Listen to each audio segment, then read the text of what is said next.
ఎక్కువ సంఖ్యలో గెలిచి ఈవేళ దేశంలో 4వ స్థానంలో ఎంపీల సంఖ్యలో ఉంటే, అదే సందర్భంలో నేర చరిత్రల విషయంలో 3వ స్థానంలో ఉన్నటువంటి పరిస్థితి తెలుగుదేశం పార్టీది. టోటల్గా దేశంలో ఉన్నటువంటి నేర చరిత్రలకు సంబంధించిన list ADR, national election watch ఇద్దరు కలిసి, అంటే association for democratic reforms ADR వాళ్ళు, నేషనల్ ఎలక్షన్ వాచ్ సంస్థలు కలిపి నిర్వహించినటువంటి లెక్కల్లో తీసింది ఏంటంటే, వాళ్ళు ఏం గ్రౌండ్ లెవెల్ సర్వే చేయరు.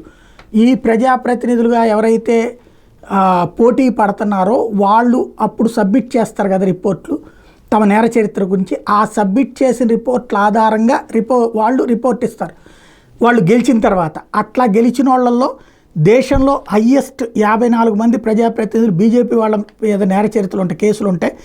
కాంగ్రెస్ పార్టీ వాళ్ళ మీద 23 కేసులు ఉన్నాయి, 23 మంది మీద. తెలుగుదేశం వాళ్ళ మీద 13 మంది. దేశంలోనే 3వ స్థానానికి ఎగబాకింది అని రాసుకొచ్చారు ఇవాళ. జనసేన 11వ స్థానంలో ఉంది. ఇట్లాగ నేర చరిత్రల్ని వాళ్ళ దాంట్లో కూడా ఇద్దరు అన్నట్టు.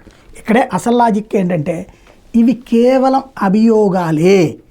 నేర చరిత అంటే సరిగ్గా ఇక్కడ ఏడీఆర్ లాంటి వాళ్ళు బుర్ర పెట్టుకుని ఆలోచించాల్సింది ఏంటంటే, నేర అభియోగాలు వేరు, నేర చరిత వేరు. నేర చరిత అంటే శిక్షలు పడ్డవాళ్ళు. తెలుగుదేశం పార్టీలో వాళ్ళు శిక్షలు పడ్డవాళ్ళు కాదు. ఇవన్నీ కూడా జగన్ హయాంలో కేసులు పెట్టిన వాళ్ళు.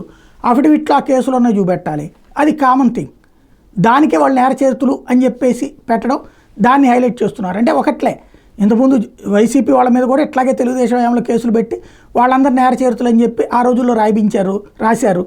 ఇప్పుడు వీళ్ళు సాక్షి వాళ్ళు అది రివర్స్లో రాస్తున్నారు, అంత మించేలే.